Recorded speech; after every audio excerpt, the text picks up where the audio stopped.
నమస్తే, welcome to 99 TV. Vangaveeti మోహన రంగా గారి వారసుడు ఎవరు? ఆయన జన్యుపరంగా ఆయన వారసుడైన వంగవీటి రాధా గారు రంగా గారి ఆశయాలకు ఆకాంక్షలకు అనుగుణంగా నడుచుకోలేకపోతున్నారంటూ వైసీపీ ఒక కొత్త స్వరాన్ని వినిపించే ప్రయత్నం చేసింది. కారణం మనం చాలా ఈజీగా అండర్స్టాండ్ చేసుకోవచ్చు. వైసీపీ టీడీపీ ఆడే ఈ టామ్ అండ్ జెర్రీ రేస్లో ఒకసారి టామ్ది ఇంకోసారి జెర్రీది పైచేయి అవుతుంది. ఈ పిల్లి ఎలుక గేమ్లో మొన్నటిదాకా పైచేయి టీడీపీదే అయింది. హఠాత్తుగా రంగా అంశాన్ని తెర మీదకి తీసుకొచ్చి కాపులలో ఒక అభద్రతాభావాన్ని తెర మీదకి తెచ్చే ప్రయత్నాన్ని వైసీపీ చేసింది. కాపులు కన్సాలిడేట్ అవుతున్నారు. వాళ్ళు ఏకమైతే వైసీపీ ఆటలు సాగవు. ఇది వైసీపీ అంతరంగం, వైసీపీ వ్యూహకర్తల అంతరంగం. వ్యూహకర్తలు అంటే పెద్దగా ఎవరు లేరండి. సజ్జల రామకృష్ణారెడ్డి గారే ఆయన టీం అంతే. మిగిలిన వాళ్ళు ఎవరన్నా ఉన్నా కూడా ఈయన వాళ్ళ ఆలోచనలు ఈయనకి చెబుతారు, ఈయన ముఖతహా రావాల్సిందే. సరే, ఇంతకీ వంగవీటి మోహన్ రంగా ప్రస్తావన ఎవరు తీసుకొచ్చారు? పోతిన వెంకట మహేష్. కారణం ఏంటి? రంగా గారి వర్ధంతి సందర్భంగా ఆయన మాట్లాడుతూ రంగా గారి ఆశయాలని ముందుకు తీసుకెళ్లే దాంట్లో రాధా మిజరబుల్గా ఫెయిల్ అయ్యారు. ఒక్క లక్షణాలు కూడా ఆయనవి అబ్బలేదు. ఆ ధైర్యం లేదు, ఆ తెగువ లేదు, ఆ తెంపరితనం లేదు, ఆ తెగింపు లేదు అనే పద్ధతిలో మాట్లాడుతూ వచ్చారు. రంగా గారి ఉద్యమ వారసులుగా మేమందరం అనేక సందర్భాల్లో పోరాటం చేశాం, ప్రజలకు అండగా నిలబడ్డాం. కానీ రంగా గారి జీవితాన్ని, ఆయన ఆశయాన్ని ముందుకు తీసుకెళ్లాల్సినటువంటి వ్యక్తులు మాత్రం కుటుంబ వారసులుగానే మిగిలిపోతారు. రంగా గారితో సహా దశాబ్దాలుగా కాపు సామాజిక వర్గం పోరాటం చేస్తున్న రిజర్వేషన్ల అంశం మీద వారి కుమారుడు ఇంతవరకు ఒక్క మాట కూడా మాట్లాడారు. దశాబ్దాలుగా రంగా గారు కూడా పోరాటం చేశారు కాపు సామాజిక వర్గానికి రిజర్వేషన్లు కావాలని. అటువంటి అంశం మీద ఒక్క మాట కూడా వారి కుమారుడు మాట్లాడారు.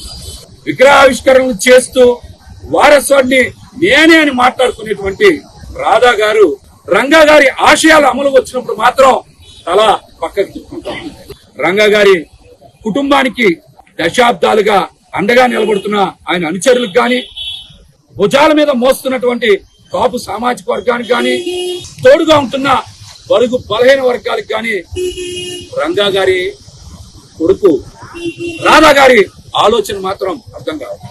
కాపు సామాజిక వర్గ హక్కుల పోరాటంలో రాధా గారు ఎక్కడ నోరిప్పల. కాపు సామాజిక వర్గ నేతల్ని అనగదొక్కుతున్నప్పుడు కూడా ఆయన ఒక్కసారి కూడా బడుగు బలహీన వర్గాల కోసం ఏనాడు స్పందించాల. కాపు రిజర్వేషన్ల కోసం రంగా గారైతే ఇలా ఖాళీగా గాలికి వదిలేస్తారా అని కూడా మాట్లాడారు. సందర్భ శుద్ధి లేకుండా చేసిన మాట అది, చెప్పిన మాట అది. కాపు రిజర్వేషన్ల ప్రస్తావన రంగా గారు బతికుండగా ఏనాడు తీసుకురాలా. ఆయన ఇంకోటి, ఆయన కాపు సమాజానికి మాత్రమే ప్రతినిధిగా అభివర్ణించే ప్రయత్నం చేసి వైసీపీ ఒక్కసారి బొక్కబోర్లా పడింది. తాడిత పీడిత విస్మృత విసర్జిత సామాజిక వర్గాలు దాదాపు 88% ఉన్నారు. వాళ్ళందరి రిప్రజెంటేటివ్ వంగవీటి మోహన్ రంగా. ఆ విషయం అందరికీ తెలుసు, ఇంక్లూడింగ్ మైనారిటీస్, లింగ్విస్టిక్ మైనారిటీస్, అలాగే రిలీజియస్ మైనారిటీస్.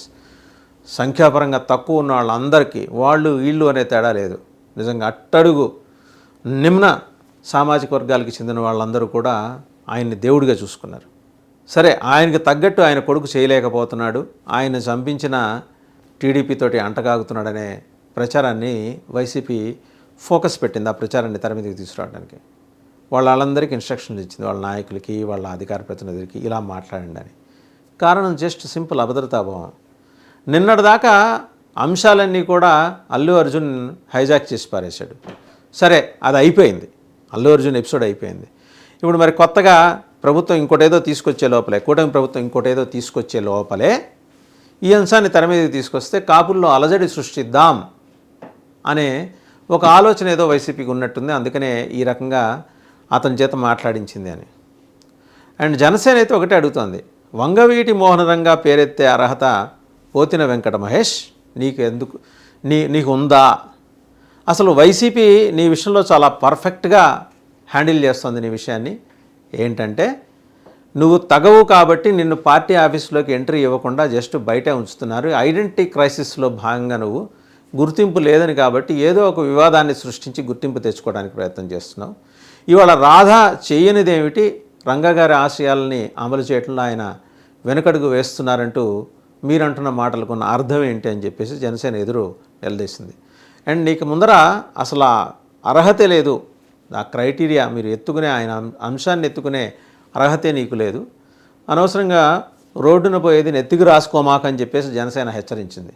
వంగవీటి మోహన్ రంగా గారి పేరెత్తేంతటి మొనగాడు వేయావా అని కూడా నిలదీసింది. అండ్ ఇంకొకటి ఏంటంటే కౌంటర్గా ఇటువైపు నుంచి జనసేన వైపు నుంచి, జనసేన అభిమానుల నుంచి, జనసేన నేరుగా కాకపోవచ్చు ఆయన అభిమానుల నుంచి వస్తున్న మాట ఏంటంటే రంగా అసలైన వారసుడు పవన్ కళ్యాణ్ గారే.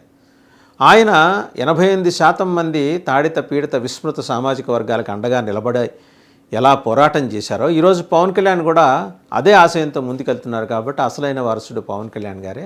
సో వైసీపీ నాయకులు, వైసీపీ అధ్యక్షుల వారు మీరు బెంగెట్టుకోమాకండి, పవన్ కళ్యాణ్ ఆ లోటుని ఈయన తీరుస్తారు అని చెప్పేసి ఒక రకంగా గోకి అనవసరంగా దీన్ని కోతిపుండని బ్రహ్మరాక్షస్ చేశాడు పోతిన వెంకట మహేష్.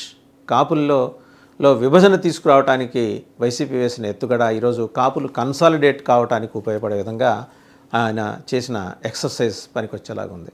ఎందుకంటే పవన్ కళ్యాణ్ గారిలో రంగాన్ని చూసుకుంటున్నారు. నాట్ ఓన్లీ కాపు సమాజం, నేను ఇందాక చెప్పిన SC, ST, BC, minority, unrepresented sections around 88% of the AP population. ఎందుకంటే రాజ్యాధికారం ఇప్పటివరకు కేవలం 2 సామాజిక వర్గాల చేతుల్లో ఉంటూ వచ్చింది, రెడ్లు కావచ్చు, కమ్మలు కావచ్చు. అయితే వీళ్ళు లేకపోతే వాళ్ళు లేదు. 88% రాజ్యాధికారం దిశగా నడిపించడానికి పవన్ కళ్యాణ్ ఒక ప్రయత్నం మొదలెట్టారు. వాస్తవంగా ఆ ప్రయత్నం రంగా గారు జీవించి ఉంటే ఆ ప్రయత్నం ఎప్పుడో వెలుగు చేసి ఉండేది. సరే, దురదృష్టం ఆయన ఆ రోజు జరిగిన దాడిలో హత్యకు గురయ్యారు. సరే, ఆయన లెగసీని ఆయన కుమారుడు కంటిన్యూ చేస్తున్నాడా లేదా అనే దాని మీద పరస్పర భిన్నమైన అభిప్రాయాలు ఉన్నాయి.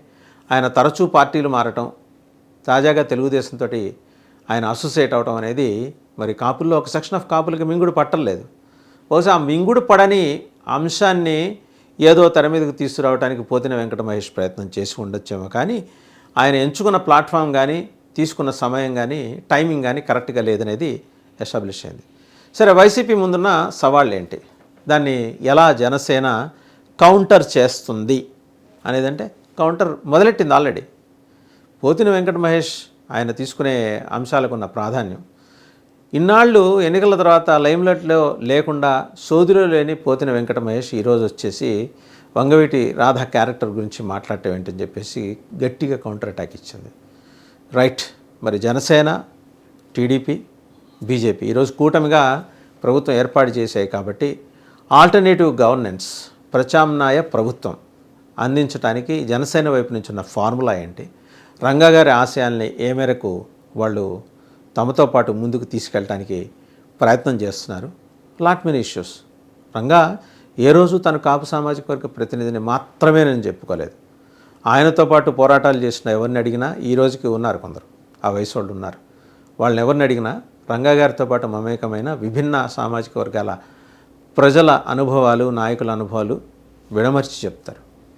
సో అటువంటి నాయకత్వాన్ని పవన్ కళ్యాణ్ నుంచి ఈ మిగిలిన సమాజం అంతా కూడా ఆశిస్తోంది, ఎదురు చూస్తుంది. అటువంటి నాయకత్వం కావాలి. అండ్ ఆ దిశగా అండ్ ఒక టవరింగ్ పర్సనాలిటీ రంగా అంటే, వంగవీటి మోహన్ రంగా అంటే ఒక శిఖర సమాన వ్యక్తిత్వం. అలాంటి శిఖర సమాన వ్యక్తిత్వానికి సరైన ధీటైన వ్యక్తిత్వం ఒకటి పవన్ కళ్యాణ్ రూపంలో ఈరోజు ఎమర్జ్ అవుతోంది. ఆల్రెడీ ప్రాంతీయ పార్టీ అధ్యక్షుడిగా తన జర్నీ మొదలెట్టి జాతీయ స్థాయి నాయకుడిగా ఎదిగిన పవన్ కళ్యాణ్ ఎదుగుదల వెనకాల ఎన్ని ఛాలెంజెస్ ఉన్నాయి, ఎన్ని ఆటుపోట్లు ఉన్నాయి, వాటన్నిటినీ అధిగమించి దిగమింగి ఆయన ఎలా జాతీయ స్థాయి నాయకుడిగా ఎదిగాడు. ఈ వైకుంఠపాళిలో చాలా చోట్ల పాములు కాటేయాలని ప్రయత్నించాయి, రాజకీయ పాములు, రాజకీయ సర్పాలు, ఎక్కడా వెరవల. దానికి తగ్గట్టు రక్షణ వ్యవస్థ ఏర్పాటు చేసుకొని ఆయన వైకుంఠపాళిలో పైనిచ్చిన దాకా వచ్చారు. అక్కడి దాకా వచ్చిన వాడు ఎంత అప్రమత్తంగా ఉంటాడు, అలాగే ఎంత బలాన్ని సమీకృతం చేసుకుంటాడు అనేది వేరే చెప్పక్కర్లా. ఈరోజు బలహీన వర్గాలు, అలాగే మైనారిటీలు, అలాగే సమాజంలో విస్మృత సామాజిక వర్గాలు, పేరుకేదో అగ్రవర్ణాలనే ఒక ట్యాగ్ తగిలించుకొని దిక్కు దివాణం లేకుండా పడిన లక్షలాది ఇతర కులాలకు చెందిన కుటుంబాలు, వీళ్ళందరూ ఆయన వెంబడి నడుస్తున్నారు, పవన్ కళ్యాణ్ వెంబడి. సో ఇది కొంత కలవరపాటుకు గురి చేసే అంశం వైసీపీని. బహుశా దాన్ని కట్టేలు చేయడానికి రంగా గారు, దివంగతుడైన రంగా గారి నెపంతో వంగవీటి రాధా భుజం మించి తుపాకీ పేల్చే ప్రయత్నం అయితే వైసీపీ చేసింది. బట్ ఆ బుల్లెట్ గురి తప్పింది. చూద్దాం ఏం జరుగుతుందో.